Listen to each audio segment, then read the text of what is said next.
Hi everyone, Dave here. Welcome to another episode of Legends of the Spire. Really great to have you with us. On the podcast this week, I spoke to the Welshman Sean Parrish. Now he joined Chesterfield under the management of Nicky Law in 2000 and was part of the Chesterfield squad that year that went on to win promotion. It was also a very turbulent time off the pitch in which a lot of stuff was happening, so it was good to get his memories and thoughts of his time at Chesterfield while he was with us. He's now part of the Wolves under-23 coaching setup, so another one of our ex-players that's gone into a successful coaching career, so good to have a chat with him about that as well, and I hope you all enjoy the podcast. As always, we're at Spire Legends on Twitter and Legends of the Spire on Facebook, so please do get in touch. Tell us if there's any players we've not spoken to that you'd love to hear from, and I'll do my best to get them on. But in the meantime, with memories of goals, Taggart episodes, and characters in that Chesterfield squad from 20 years ago, this is our latest episode with Sean Parrish.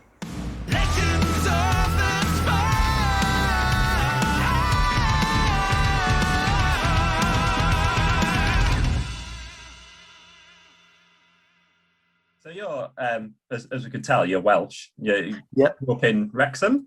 Wrexham, born in Wrexham, yeah. That was where I was born, but lived in a little town or little village, really, about 10 mile away, a little place called Chirk. So it was right on the border. Obviously, you can put one foot in England and one foot in Wales, so to speak. So, and then the nearest town was Oswestry, which was obviously in England, and Wrexham obviously was the biggest town, 10 miles away.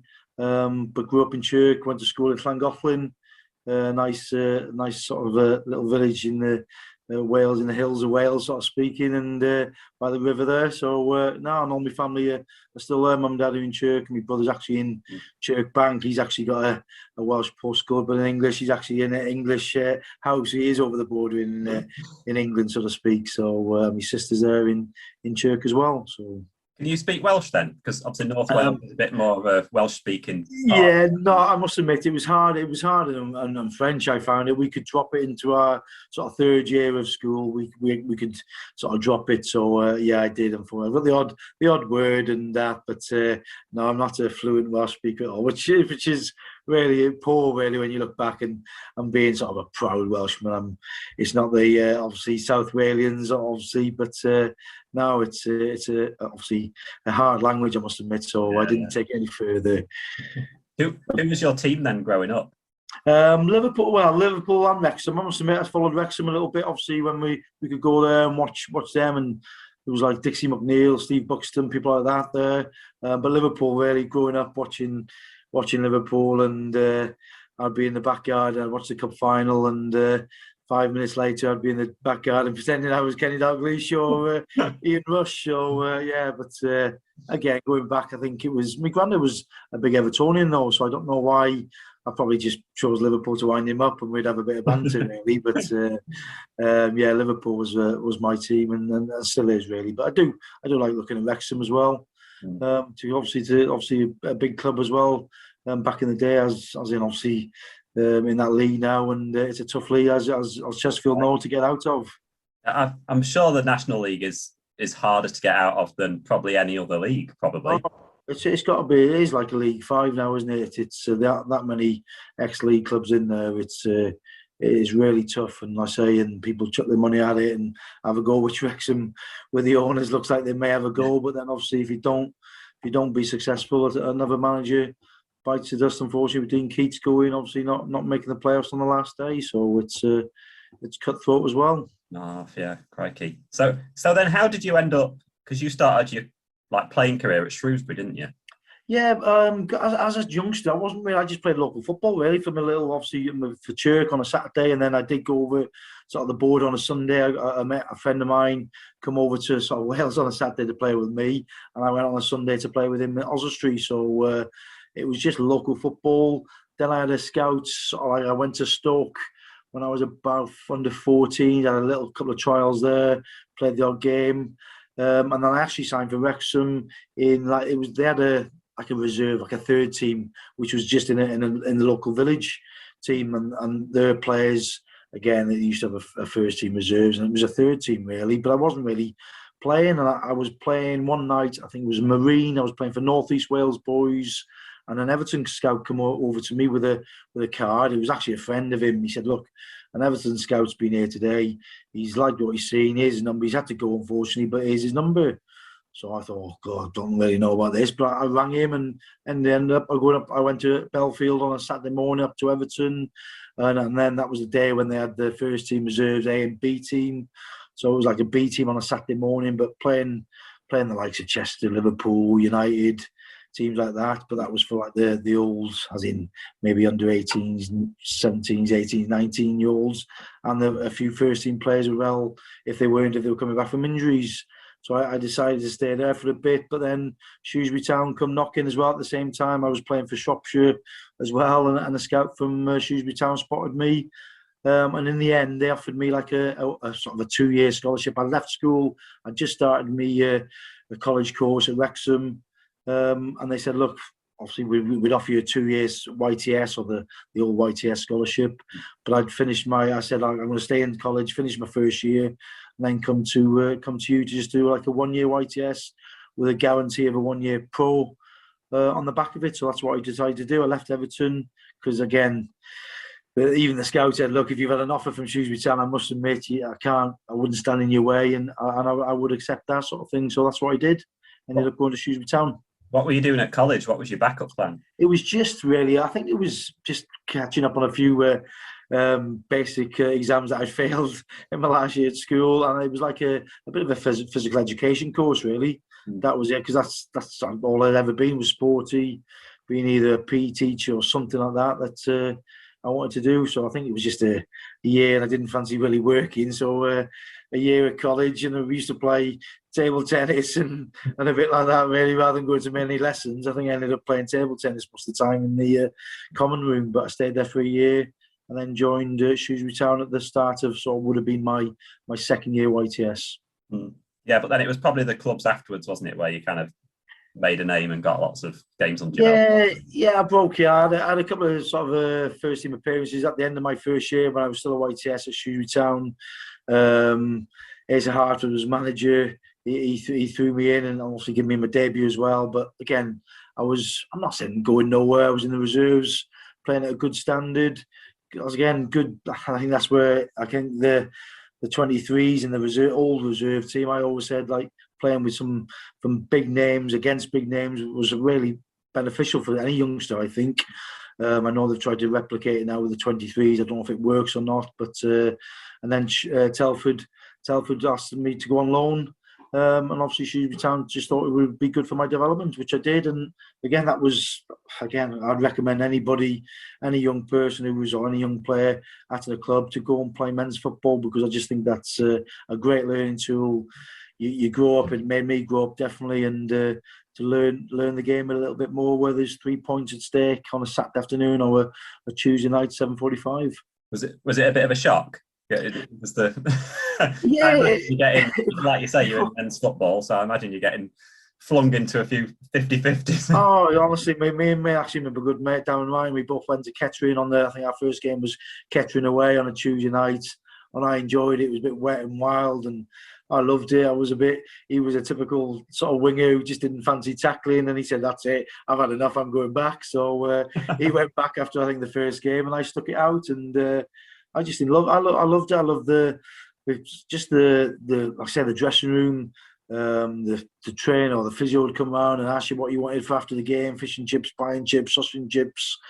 And I was like, all right. And then you'd sit down, and there'd be at the back where the older players would sit, and they'd be playing cards, having a can of beer. And I'm thinking, next thing, I'm sitting down with them, and I said, what are you doing? Play cards. We'll sit here and we'll teach you. So I ended up playing cards, eating fish and chips on the way home after games, and drinking the odd can of lager when I was a young kid. So it was a good learning tool anyway, to say the least. Yeah, I mean, it's funny, isn't it, how quickly, I suppose, you kind of just settle into something like that, isn't it? Oh, definitely. They made me feel welcome again. We had players like Derek Statham was coming to the end of his career, and Mickey Holmes from Wolves, and it was just great. Paul Dyson, the ex-Coventry City centre half, and it was just a great learning tool. And I just loved it, and I just loved the feeling of like the importance of 3 o'clock on Saturday afternoon. There's 3 points at stake now, and I'm a guy. Don't get me wrong. I've seen lads who have their cash in hand and in the envelope sort of thing, their wages would be, and then they'd be losing it at cards on the back of the bus as well after an away game. So there was some definitely learning moments on it, both on and off the pitch. So I think it stood me in good stead. Yeah. And then, yeah. So after Telford, it was Doncaster, wasn't it? And you had about 66 games, something like that. Yeah, Doncaster went there again. Another eventful. Obviously, George Foster had just come to Telford, the ex-Mansfield manager, and obviously the Chesterfield assistant now. So I know George really well, and he helped me as well. I still speak to him now regularly, and he didn't want to lose me, but he just knew the lure of obviously football, league football, was too hard for me to sort of like turn down. So I ended up signing for Ian Atkins.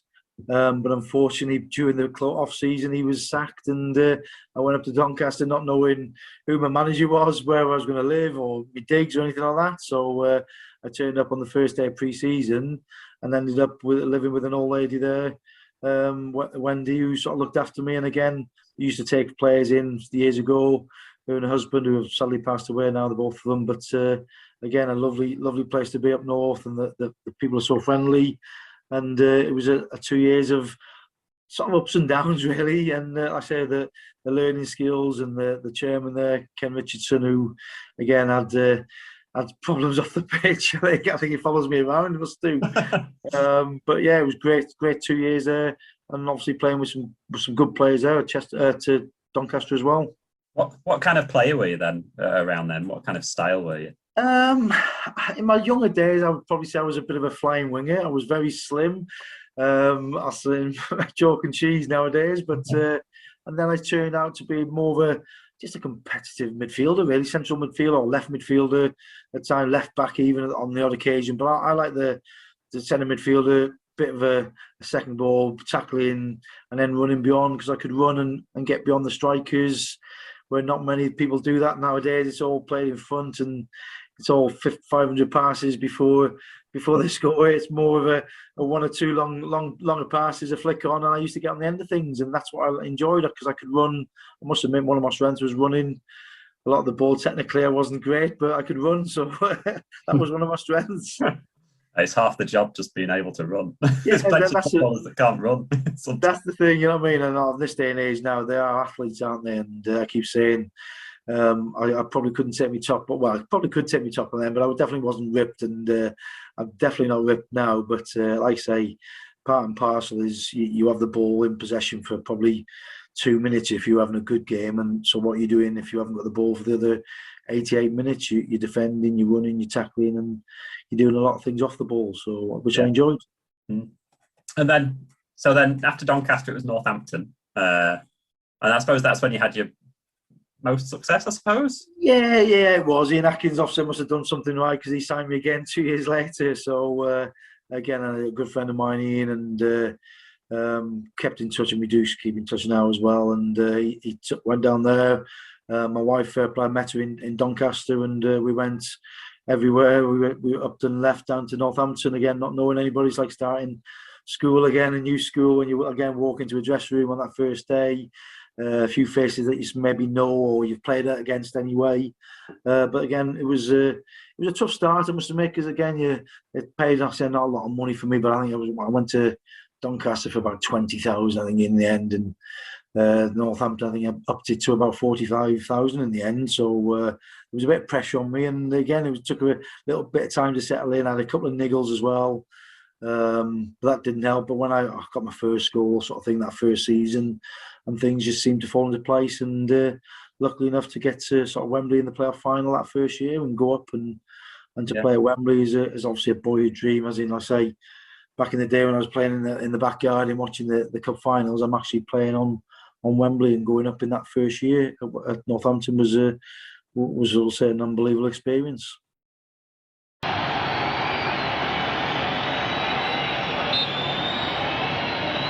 Frayne again, and he's got it! What a marvellous goal from John Frayne.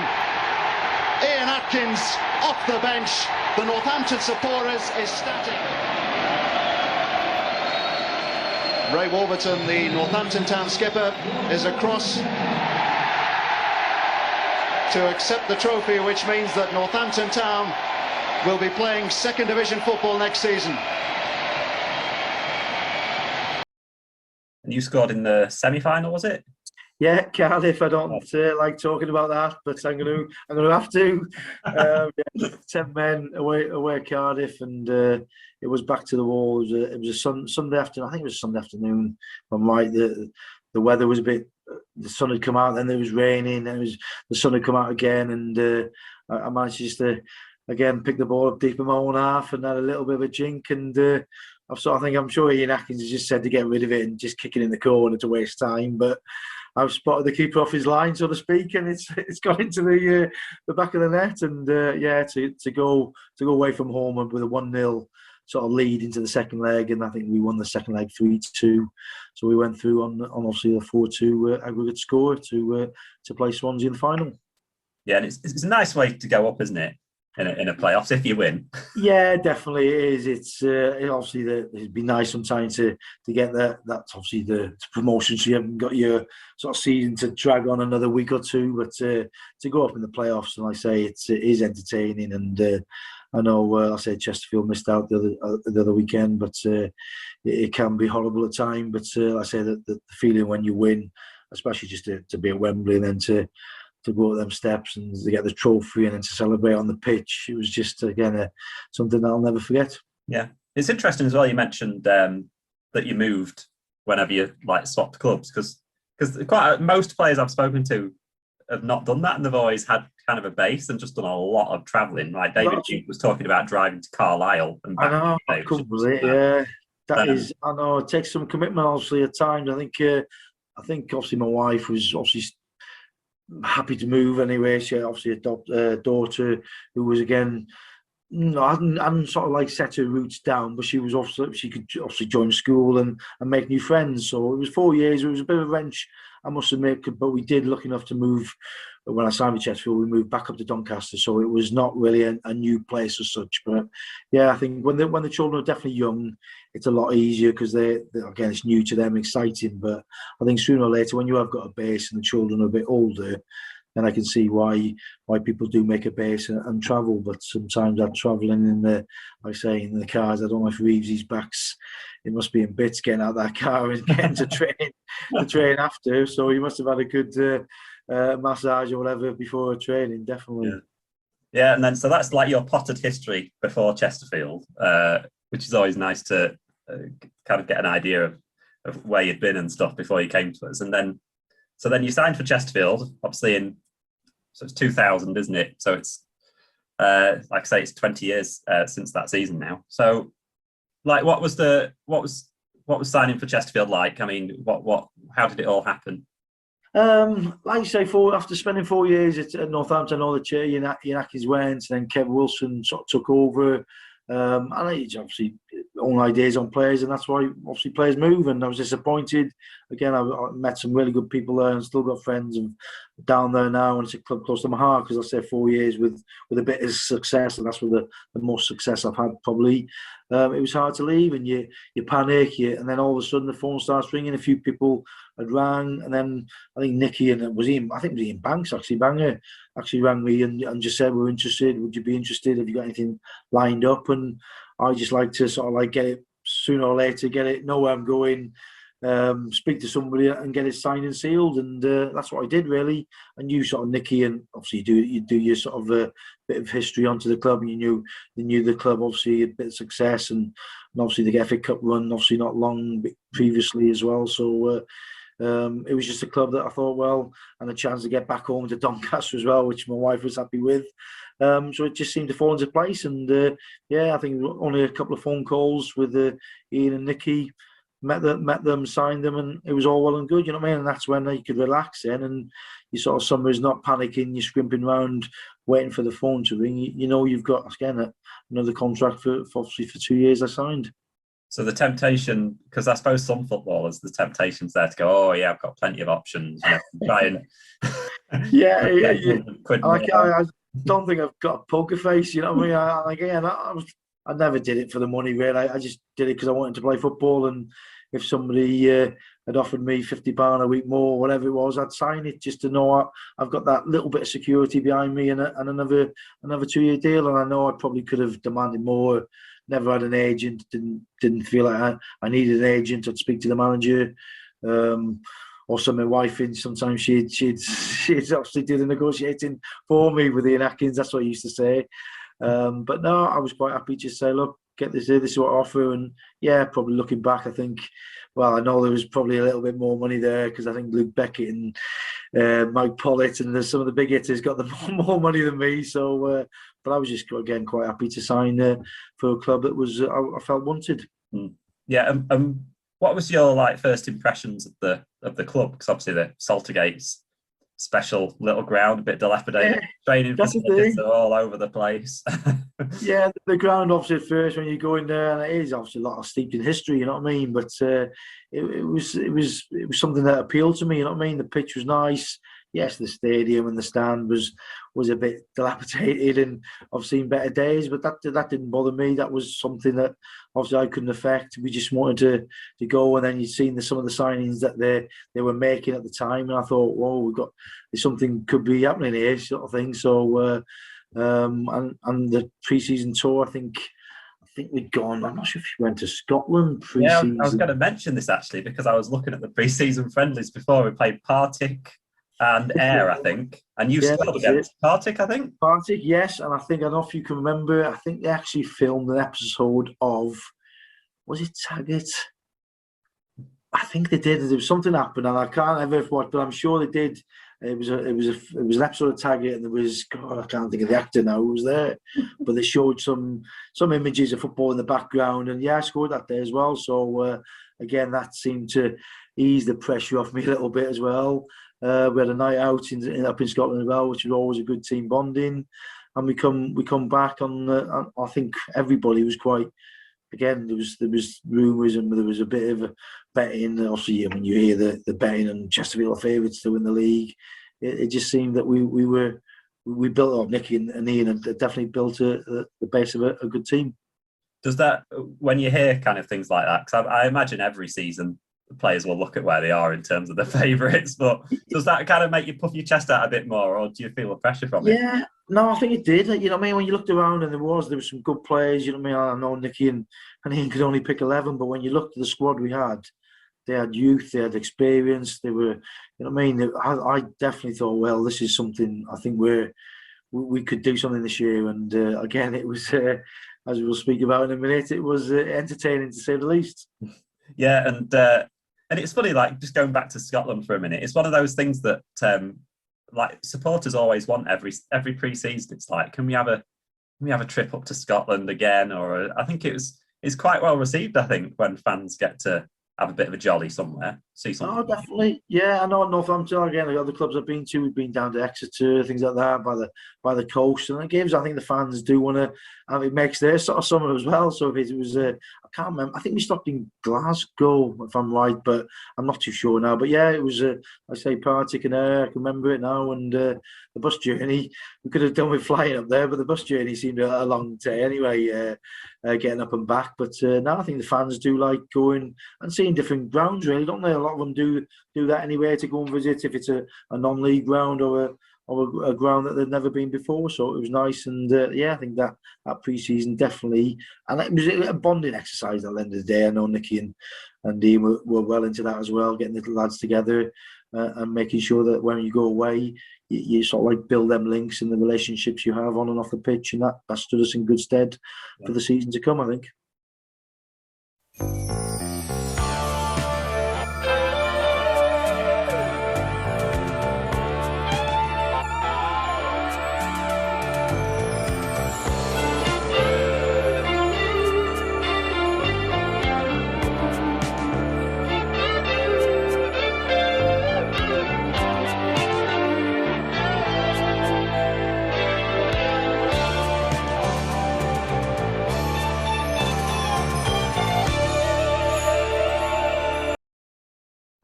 And what was Nicky like as a gaffer? Because he was quite a fearsome player. So yeah, I can remember him as a player. I must admit, he was just no nonsense, wasn't he? God, he would head and tackle anything. You know what I mean? And he sort of mellowed. I think I've definitely seen a sort of mellower side of Nicky when he was manager. Yeah, and he had to be, but I think in a way, I think he mellowed because he had good players in that squad. You know what I mean? And the results hopefully seem to fall into place where if the things had gone wrong, and then would we have seen the not so nice side of Nicky? We probably would have. But definitely them 2 years, obviously, year and a half was it, that I seen a good side of Nicky because the results were going well for him. Yeah, and yeah, you had a goal scoring debut. So I think it was it York? Yeah, York at home. It was, again, I can remember Nicky saying as well, I think it was actually Mark Hattenberg's first ever league game as well. If you look back, I think that was his first ever game. And I remember Nicky saying, he's a new referee, he'll do something silly, he might be careful of like a sendings off, which happened. Somebody got sent off, I think, second half for Mansfield. And I think they took the lead in the first minute, wasn't it, I think? Yeah, it was 4-1 it was 1-0 at half time, 1-0 down at half time. Yeah, that's the thing, 1-0. So I'm sure, again, your pre-season and you're sort of like togetherness and you're thinking you're with your favourites for the league and you're 1-0 down after, I'm sure it was the first minute, but so then you're on the back foot then. But again, it was only a matter of time, I think, because again, when you look at some of the results we had, the goals seemed to flow because again, we had goals and we had obviously creators in that team and defenders who could keep clean sheets and obviously defend properly. That we were going to win more than we were going to lose, you know what I mean? So, and that definitely proved that was going to happen. Did you all kind of, because I mean, you only lost 2 games, I think, in the first half of the season, something like that. Did you all know your jobs pretty quickly? Oh, definitely. I just think that again, it does help with good players in a way. But Nicky got us organised. We had a ruthless streak. Again, I can't name it. The back four. My big Polly was a massive plus because Polly was a great signing for us in goal. Because he did, I'm not saying he did a lot to do, but when he did, he pulled out some big saves. But then you had the likes of obviously Steve Tuttle, Blatherwick, Ian Breckin, Payne, Bob Edwards come, you know what I mean? And you know what I mean, you had good players there in front of him, and then the midfield were, again, they obviously got started, but there was Taffy Ebden was a great player. You had Lee Richardson, you know what I mean? Galloway, Tom Curtis was there for a bit before he moved on. And obviously Ryan Williams on the wing. And up front you had Luke Becker who couldn't miss. He was scoring goals for fun.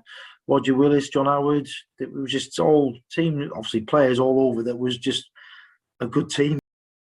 Yeah, I mean, it's one of those things, isn't it? When you've got a team that comes together and like Mike Pollitt was only here for like a season, and yeah, it goes down as one of the best goalkeepers we've had, certainly in modern times. When players can kind of leave that legendary status, I suppose, for such a short period of time, it says a lot, doesn't it? Yeah, no, definitely. Mike was a big player and he was a big personality in the dressing room as well. So he was a joker as well, and there was a few jokers there. But again, the team spirit, I think that's what got us through eventually. I know that season was more off the field towards the end, but definitely the togetherness the lads showed throughout the season, from the pre-season right through to the end. Mike was a big part of that, and no doubt why he went on to have such a good career anyway. And he was a massive signing for us, and like I say, he saved us a lot of games when he was called upon. But he had good players in front of him, which helped as well. Yeah, and like you say, like personality of that squad, I imagine. Like looking at the squad, I imagine if you go in and you've got a bit of a dodgy taste in music, or you know, you wouldn't want to go in with like a dodgy pair of trainers or something. I'm guessing with a squad like that. Exactly. Well, bless him. The only one that sticks out, and he did get some stick, was I don't know if you can remember young Jamie Ingledow, who was from Barnsley, come as a young kid from Rotherham, and oh my God, he did get some stick. And I say Reevesy and Payne, obviously Jamie, because Beaumont was there. Oh, it was laugh a minute at times, you know what I mean? And you'd walk in, I say, if somebody wasn't wearing the right attire or the haircut or something, that it was just game, set and match. It was just also just Mickey taking, and that was just showed us that we enjoyed ourselves both on and off the pitch. And when we went out as well, and the other night out we'd have, it was just so together, and the fans was obviously with us as well. The crowd seemed to, I'm not saying we had massive crowds, but the crowds got behind us, and there was always a well supported, and I like the breeds winning as well. When you're winning, I'm sure that some of the fans do come out and say, right, let's go and have a look what's happening down there, and they come out and support us all through the season.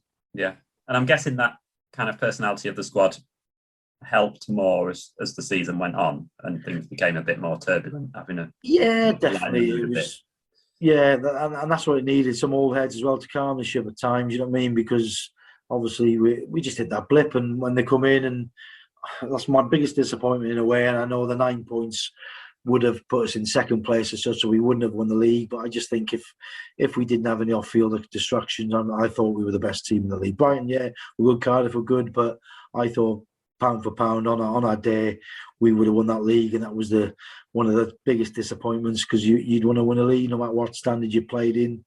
It was always nice to say, look, you were the best team in the league after 42, whatever game, 44 games, 46, whatever it was, you were the best team. And I hand on heart, thought we were the best team. Obviously, the points deduction didn't help, and it just we lost a couple of games where, looking back, we wouldn't have done if there was no distractions at the time. I think we would have won the league, gone on and won the league. Yeah. Well, like you say, I don't think we were lower than third throughout the whole season, which is, I mean, usually in a promotion season, you have a blip where it drops you down a little bit, but to only drop as low as third is pretty amazing, really. Oh, definitely. Like I said, that start of the season, it was just, we just didn't seem that we were ever going to lose, honestly. It was just every game, or if we did go behind, we knew there'd be goals. That said, was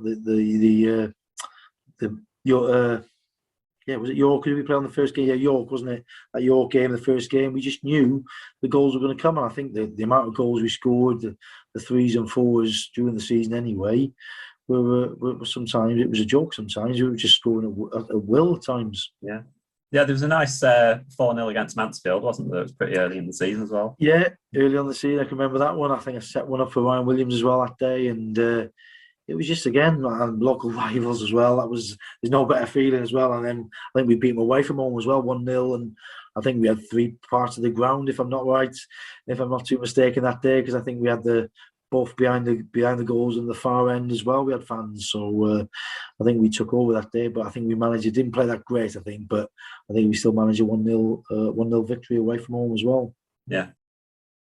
Jenkins will leave that one for his keeper, surely. And a chance there for Sean Parrish. It's curling. Oh, yes! Sean Parrish! Marvellous goal from Sean Parrish. There's the showman. He's Sean Parrish, the former Northampton man. The goalkeeper came out. The clearance was poor. Parrish lobbed it back into the area. The ball was curling, and it was inside Ian Dunbaby's near post for 2-0 to Chesterfield. So I know you'll not like to talk about it, but we'll talk about some of your goals. So there's the Shrewsbury goal, which was a nice long-range one. Yeah, exactly. It's just, as again, I can remember somebody played down the line, and I can see the keeper coming out of his goal. I'm just thinking, I keep saying to obviously the lads now who are coaching, just try and think 2 steps ahead and think the ball's going to come to you all the time. And I just thought, well, if he hits this now or he miscues it, because he was under pressure as he made the clearance, and it just seemed to come to me, and I just didn't have time to think. I just thought, well, I'm trying to hit this back over your head sort of thing, so then the ball's sort of sailing over his head as he's running back to goal. I think it was Ian Dunbaby actually who was in goal. And again, it was nice to score against Shrewsbury. It was my obviously looking back at my first club as well, so that was always nice. And I had a few fans who were Wrexham fans and that, so they were happy, and a few Shrewsbury fans who I've got friends with who weren't very happy that day, but that was nice.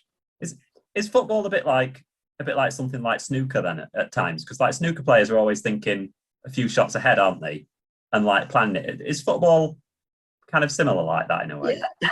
For me, I just thought, like at the times where if I'm playing a midfielder, the ball's going to the centre half and he's under no pressure, he's going to head this quite far, so I'll drop off and try and read the flight of it. If he's under pressure and I can see Reevesy or a Blatherwick challenging somebody, then they ain't going to get a free header. It's going to be dobbed down or it's going to be knocked down around them. So I'm hopefully on the move, trying to read the second ball quicker than anybody. And it's just little things like that. And I think that comes with experience at time. I'm not saying that's just knowledge. I think that's just game understanding. And I think you pick that up as you play. The more games you play, and the more, again, I keep saying it, the more moments that you do play and go out there and play against men and experience real football, because that you can't nobody can give you that, so to speak. That's you sort of like ingrained with that when you keep playing football on a regular basis. Yeah, and then Macclesfield hat-trick. I mean, it wasn't like a classic hat-trick. Anyway, No, back in, retake a penalty. Your second was good. The first one was a little tapping. I think the keeper fumbled it, didn't he? And I just literally toe poked that in with my right foot. Left foot finished the first half, so I scored 2. And I can always remember somebody said, "Oh, 2 goals, Sean, penalty second half, you're having it." And I was like, I don't want it, because I think I missed one in the Derbyshire Senior Cup, maybe pre-season as well, against Derby. And I wasn't one for taking penalties, I must admit. It was more like, say, them moments where I don't have to think. I'm not too bad at them. And then sod's law, we get a penalty second half, and I think it was only, but I think we were 3-1 up or at the time. So they've all looked at me and I thought, oh, here we go, somebody's passing me the ball.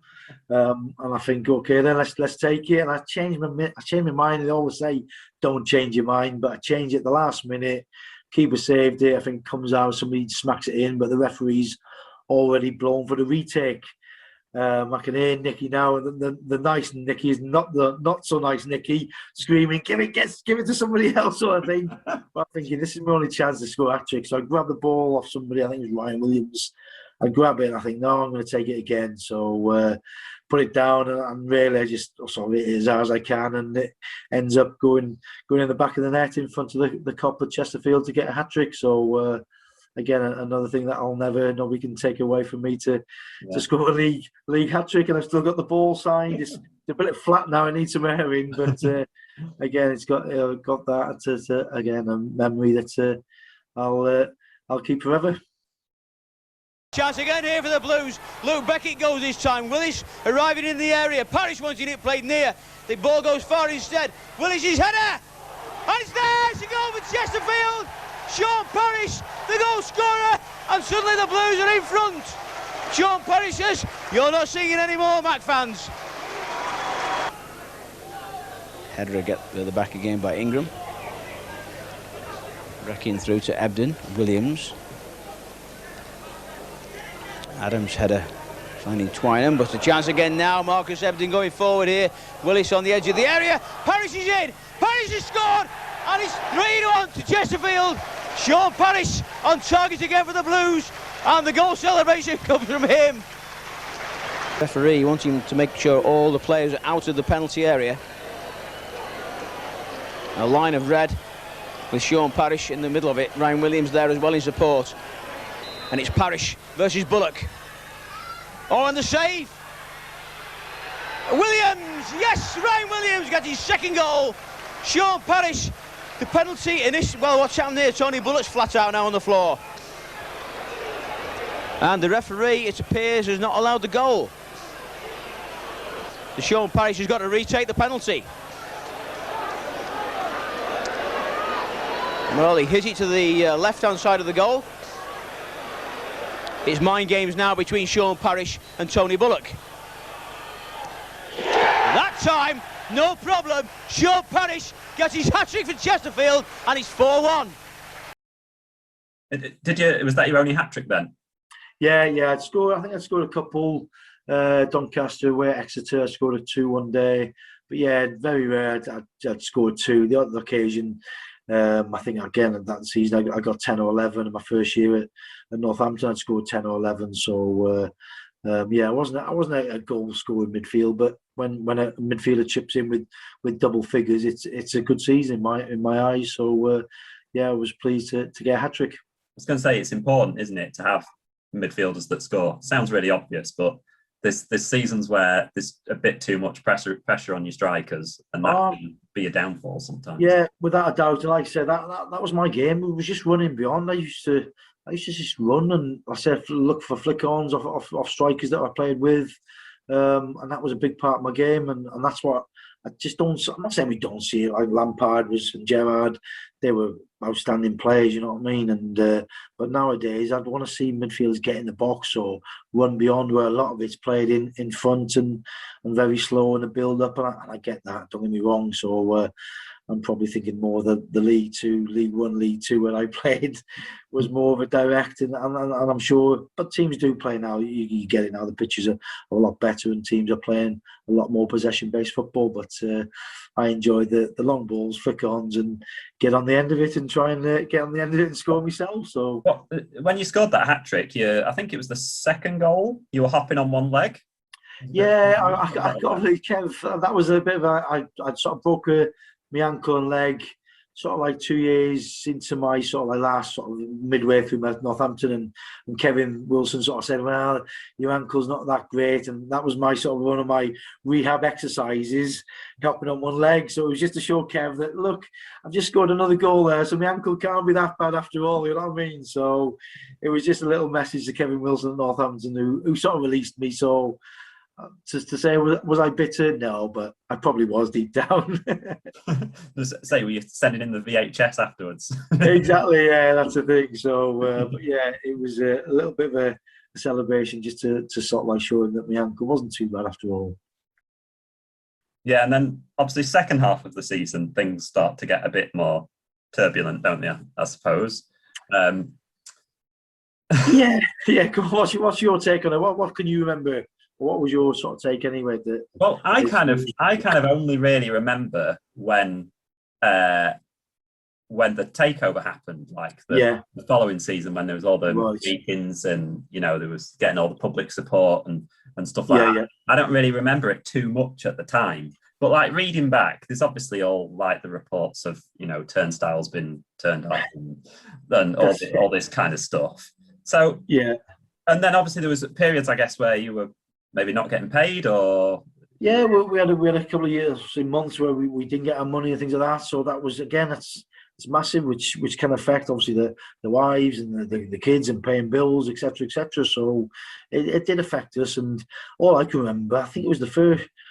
I think we were training up at Warminster Road up in Sheffield, because we used to use two bases, one in Chesterfield, one up in Sheffield, on the outskirts of Sheffield. And Nicky pulled us together and said, look, lads, the offices have been raided, as in police, football league, whatever. They've taken everything, and you know what I mean. We'll have to update you on whatever's going on and whatever it will be, sort of thing. So we just like then it's Chinese whispers. All of a sudden, all the lads get together back in the dressing room. What's going on? And it was funny. Rob Edwards was actually back in the day when the lads used to do, or somebody used to do like the vinyl LP or the CD would come out, wouldn't they? And somebody would copy a CD that would go on a cheap CD and sell them, instead of the CD costing you 10, 12, 15 quid. Robbie Edwards was knocking them off for like about 3 or 4 quid. So when Nicky said, "Oh, we've been raided and the computers have been taken," Robbie went, "They haven't found my stash of CDs." So he had a stash of CDs, like now 27 or whatever it was back in the day, and he was knocking CDs off and songs off for about 2 or 3 quid each. So that's all I can really remember. And then again, there was obviously every day you'd go in, there would be a rumour, we're getting banned, we're getting points taken off us, we're getting relegated and things like that. So we just, and Nicky was just really said, look, just keep focusing. We can't affect what they're doing. We had interviews sometimes. We had somebody from the Football League coming in and questioning. We had money. There was all the talks about Luke contract because he'd signed on a free transfer to somewhere else, and they went to a tribunal. Roger Willis. So there was something. Honestly, there was that many rumours. I lost count, but we just had to stick it out and perform. Come on a Tuesday, on a Saturday, with away fans waving brown envelopes and in your face or whatever. And I said there was accounts of, let's say, turnstiles and cash and money going missing or whatever. So we just had to focus on the game on a Saturday and getting 3 points. Yeah, I was going to say, because you had obviously quite a few years of your career ahead of you, so I'm guessing it must have been pretty worrying that there might be some kind of action taken against players, even if you've not done anything. You've kind of put in that big melting pot of the club, I suppose. Oh, definitely. And again, there must have been obviously So after Darren, there was issues must have been with Darren with his payments. Because when you start not getting paid and things like that, you're thinking, hang on a minute, what's going on? I know that because did he? I'm not too sure. You'll tell me. Did he own Sheffield Steelers at the same time or something? So I think there was about 4 or 5 different places. I think he owned places. That's the thing. So there was again these businessmen, obviously, and obviously, but yeah, we had no issues with him during the season. But then it just seemed something must have happened, and it all kicked off and. Again, the rumour mill started, and but again, we focused on that. Again, that goes back to the squad we had and the big personalities that we had at the time. We stuck together. We sort of said, and Nicky said, "Look, we shut the dressing room door. Let's not get involved with anything. Hopefully, let's not get distracted. Let's just make sure that we're focused on the 3 points. Come Saturday, come Tuesday nights." And get the job done. And obviously then the hearing come out a bit not long after with the 9 points getting deducted. But we were still up there because obviously the points we'd achieved throughout the season anyway, that we were still well in with the playoffs anyway, or the playoffs or promotion anyway. So yeah. Well, thanks for your honesty, because it's one of those things where you're like, I kind of want to ask him about stuff like that. I don't know if I should, right? No, it's one of those things, you know what I mean? It was just it was uncertain for all the players, and it was just a shit like a bombshell. At one stage you're going in, the next thing you're getting raided and points deducted, getting relegated, players getting banned or whatever. And it was like it was at the time, but again, I think it was more I can remember the thing of getting together, sticking together, right? That sort of siege mentality of going out there and picking on little old Chesterfield, really, and no, we ain't going to allow this, because we were, like I said, I thought we were the best team in the league that year, and it did affect us at the time. And I can't remember when we lost games or drew games around that time, because going into it, leading up to it, like I say, we were flying, and there was nobody could stop us, really. Yeah, and I suppose then you end up being like the panto villains of the league, don't you? Because I read an article written from a very Brighton perspective, because it was like one of those saying, all of the league wanted Chesterfield to lose the title, didn't want them to have the title because they wanted football done the proper way and all this kind of stuff. And then, like you say, the brown paper envelopes in the from opposition fans and stuff. You were kind of panto villains, weren't you? Yeah, definitely. We were a good target, weren't we? And I think we enjoyed that as well. And when we did, especially go away from home and we won, and we would celebrate, you know what I mean? And it was just like there's a bit of not sticking 2 fingers up to people, but asking to shut them up, really, more than anything. Say, no, we've done nothing wrong. We're going to carry on, and I'll say we'll accept that punishment, or the club did, whatever the findings were, and we'll carry on regardless. And like I say, even with the 9 points taken off us, we wouldn't have probably won the league, but we still got promoted anyway, going up in third. Yeah, and and like you say, we kind of had to win promotion twice, kind of in the end. It was a bit surreal at times. It was like, are we up? Are we not up? Have we got enough points? So it was accumulation of that season, and I think I was injured towards the end of the season. Yeah, so I was going to ask you about that actually, because you missed. I think Rochdale was in like March was your last game. I think you missed kind of 7 odd games, something like that. Game, my back. I think and that's what probably ended not to end my career. I just seemed to have a weak back, so I think it was probably either carrying a bit more weight than I should have been at the front, which was pulling on me back. I don't know, but I was unfortunately injured, which. I was disappointed with, because I enjoyed the season, the start of the season, and I wanted to see the season through. But I can remember actually sitting in the director's box, actually watching the game at the last game. So it was a bit mixed emotions. Obviously pleased that we went up, but obviously disappointed that I was out on the pitch doing the sort of business, really. Yeah. Did you still get to enjoy the party? Yeah, I think we had a night out in Chesterfield. I think we stopped over. I think that was another story. The Chesterfield Hotel, and I think Mike Pollitt was either we were again not paid or we were due a payment, and if Mike didn't have his money that day, he'd been entitled to a free transfer. So I think they did everything they could to pay Mike Pollitt, and I think he had a lot of money owed to him, and he had to put it in the Chesterfield Hotel safe overnight, because they had to pay him, because obviously they were due obviously money if he did leave the club, obviously the next season, which he did. But obviously they made sure that he didn't we couldn't go on a free transfer, I think. So he had his money, but we had a good night out in town after the game anyway. So good time. I thought you were going to say you paid for the night out for the squad. Yeah, it would be nice of him. I think I'll have to remind him next time.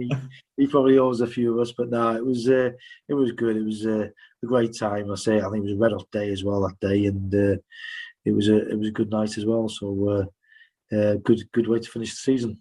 Yeah, and then the next season. So you were kind of injured, weren't you, for the first? Yeah, it was a stop-start season again. I can't really remember much. And obviously Nicky left.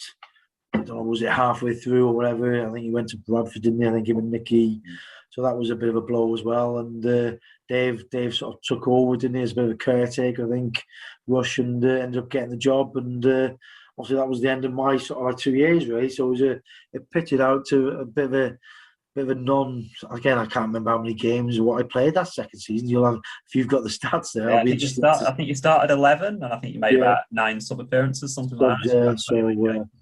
Yeah, I think again it was just some nagging back, which I seemed to come back, and then it'd flare up again. So put a hold on. I think that's ultimately why probably I was released. Really, that sort of end of the season, Dave sort of said, "Look, obviously we're not going to offer you a contract," which was again nothing that he could do, and there wasn't many sour grapes or anything. It was just again the injury didn't really help myself. So yeah, and I suppose how did things change kind of around the club and around the squad? Because obviously things have changed a lot, haven't they?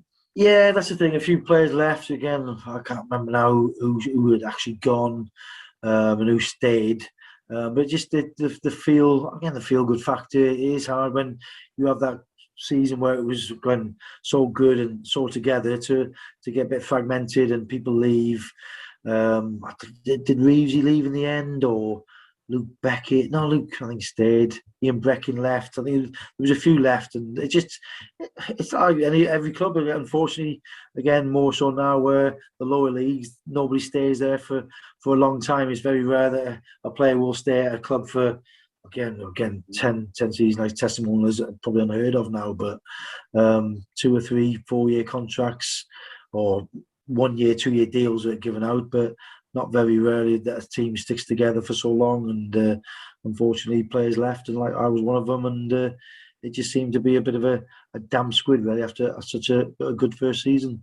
Yeah, I suppose like looking back, it's kind of somehow it's looked back as a successful time in many ways because the club was saved and it didn't go bust. But like you say, like on the pitch, I think we finished like 18th that season. Yeah, like, staying up was an achievement. Yeah, definitely. That's it.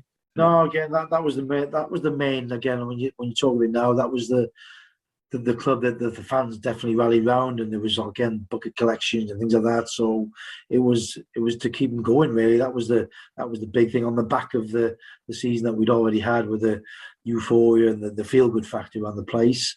It was like chalk and cheese. So like you said, it was the most important thing was that the team stayed up and they carried on rather than going into administration or whatever it was and never being a club there anymore. So that was the most important thing, which obviously the club did, and the fans rallied round. And again, that was the biggest thing. The fans I enjoyed my 2 years. The first year, without a doubt, was the most memorable one for all the right reasons. But the fans and the togetherness that the team showed on and off the pitch was fantastic, I thought.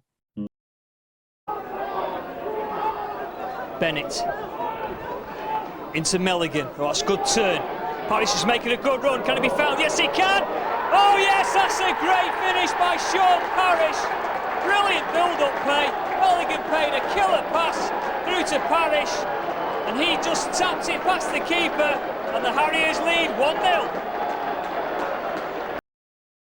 1-0. Yeah, and then you did move on. You did play for a bit longer, didn't you? But were you already starting to think about what you might be doing? Yeah, definitely. I went to Kidderminster and again we moved again then to Telford, where I am now. So it was coming to the end, and again my body was telling me in a way, although I could have carried on a little bit, which I did when I went to Telford after. But then 2 seasons at Kidderminster, again bit part in and out, a few injuries.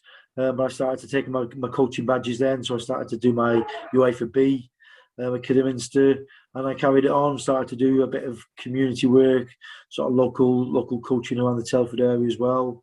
Because that's what I ended up. What I'm still doing now, to touch wood, which I enjoy, and I continue to do now. So I started to plant the seed, so to speak, because I knew my career was obviously coming to the end, really. Yeah, and obviously, if I don't want to sound condescending, but you've done very well.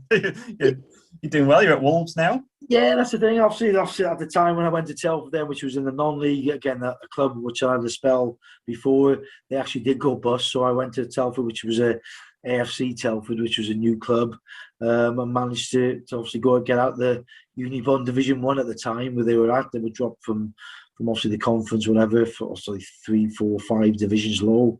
And that was something that obviously Chesterfield managed not to do. Unfortunately, Telford did. So I played there for a couple of years, but did the coaching. Ended up going back to Northampton for sort of 6 years as youth team manager, academy manager, bit of first team coaching. Ended up being with Eddie Boothroyd, Andy King, and Tim Flowers at the first team end. But then got an offer with Wolves Academy. Would I be interested, obviously, going with the under-18s, which I've been there now for 8, 9 years. Now I'm working my way up to the under-23s, assistant coach, but I've worked with different age groups, 16s, 18s, did a little bit of a spell with Telford as well, so I was doing 2 jobs one year. That was hard work with Telford Conference North, and I was doing the 23s. But I'm something I'm passionate about, player development, improving young players and seeing them develop into obviously better players if they fly the nest and move away from Wolves, or they break into the first team. And it's great to see all these players that hopefully have had not an impact, because every coach has had an impact. I would never say that I've created a player, because there's so many obviously coaches that have as a players developed from the age of whatever they've started at an academy in under 9s. So every coach has played a little bit of part on their careers, and it's nice to see players. A lot of clubs that I've come across. Yeah, and I was talking to Paul Hall, who's at QPR, and he was kind of talking about how the 23s kind of group is arguably one of the hardest groups to be with, because you're kind of dealing with kind of young men that might get the dreams completely crushed, or you're trying to keep the feet on the ground and stuff like that. It's a difficult age group, isn't it? Definitely. I know Paul very well. I've been on course with Paul, and he's really, I can't obviously just tell him, obviously agree with him anymore, because you're like a psychologist, because you're managing a group who thinks they should be in the first team. They're training with the first team one day, then they're back with you the next day. How they deal with things mentally, away from the pitch, off the pitch, on the pitch.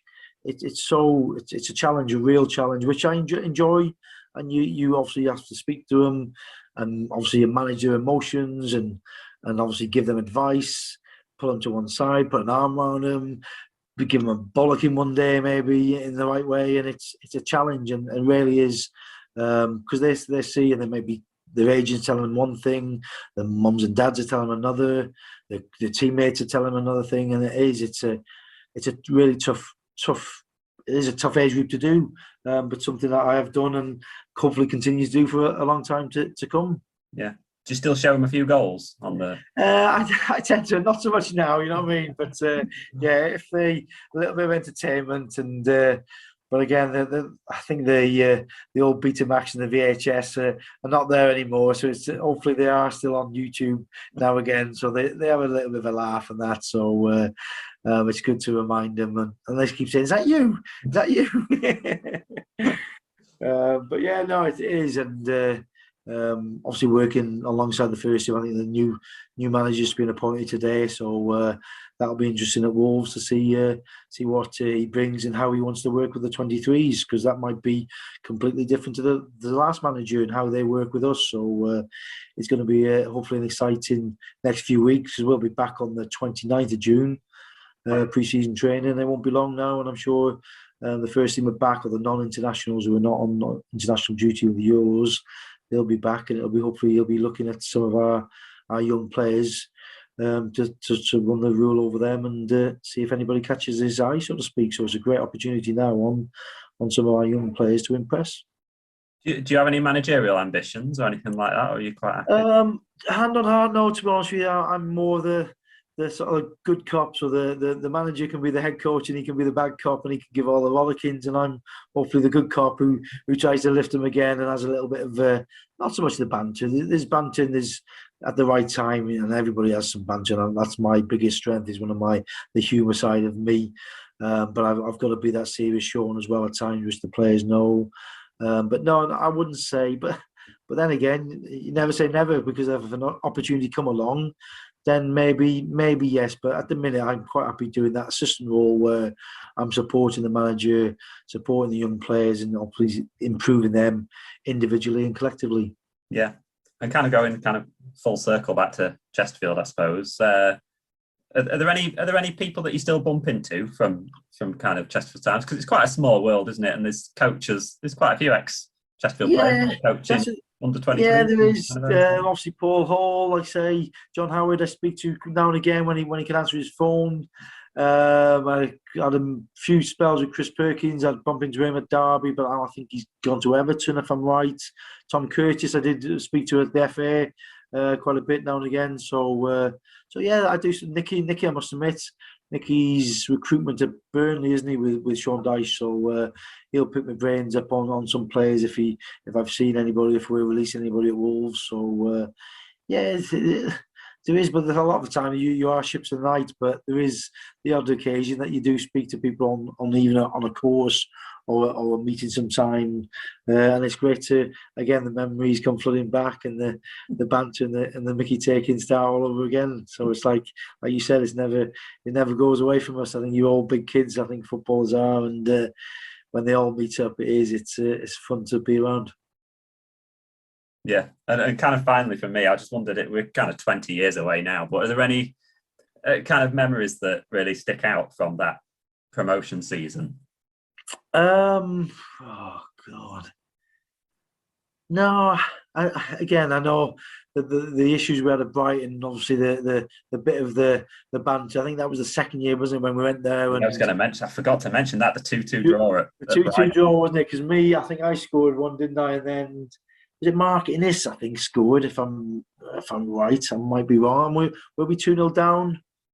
I think we were I think it was back to, and I heard about there was a fight afterwards. Yeah, and I think oh God, if you look back, I think Andy Dursall might have been referee as well. It was my affiliation with referees. They're not my best friends at all, and I must admit he winds me up anyway. So it was just to score and to obviously to draw away from home, and then they were in Portakabins right at the back of the Withdean, and then all of a sudden, I don't know what was said or there was either squirty bottles or something was said, and then about 20, 30 players and subs were all congregated in the floor seemed to drop about 4 foot, and it was like the referees and the stewards and everything. It was just we were hoarded back on the bus, told to not sit by the windows, pull the curtains across, so just in case no bricks come through as a parting shot to say goodbye from any fans. But I think it all passed out smoothly in the end. I always give 100%. I said I wasn't the greatest player, but I wanted to look back when I was 35, 36. I wanted to tell my kids, well, I did that. I didn't have no regrets. I was just a lower league player who could run, who was quite fit, box-to-box player. And I enjoyed it, and that's all I ever wanted to do as a kid. Growing up, and my mum and dad and my nan and granddad, I was never without football, and they always used to say, "Oh, he's going to play football one day." And just even if it had just been one league appearance, I would have been quite happy. If I can say I'd been a professional footballer, but to make a few, whatever it was, 300 odd or whatever, and score a few goals, and to ultimately play at Wembley, that was God. That's my dream, and. Nobody can ever take that away from me, and I'm more than happy with that. Yes, I could have done more, could have played higher, but I wasn't good enough. I played lower league, and I was quite happy with that. Hey, well, lower league appreciates you. so if final thing from me, if Chesterfield and Wrexham are in a playoff final together next year, which stand are you sitting in? Come on, you know you're on Chesterfield. Good question. I would probably say, I'd have to say, in a way, I'd say Wrexham because I was born there, but I must admit I'm not didn't let me go. I left on my own accord to go to Everton, but I was disappointed. Never had an opportunity at Wrexham, but I scored against them when I was at Kidderminster in front of the Cop there. So hand on heart, I'd probably say yes. I'd be in the Spireites end cheering on Chesterfield. Correct answer.